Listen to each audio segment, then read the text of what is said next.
fait. D'ailleurs, je rebondis sur ce qu'a dit Mehdi à juste titre. Quand on parle d'indépendance financière, on parle de souveraineté aussi de la décision politique. C'est très important aujourd'hui dans le contexte géopolitique.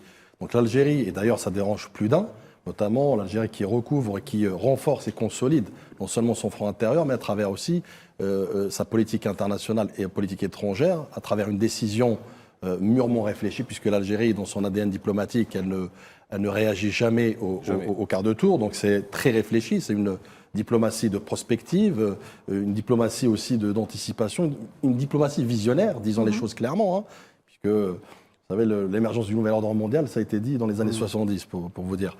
Et j'ouvre la parenthèse. Même avant d'ailleurs. Même avant. Donc, en revanche, le redéploiement, je dirais, en fonction de la reconfiguration aussi de l'échiquier international, c'est très important de le rappeler.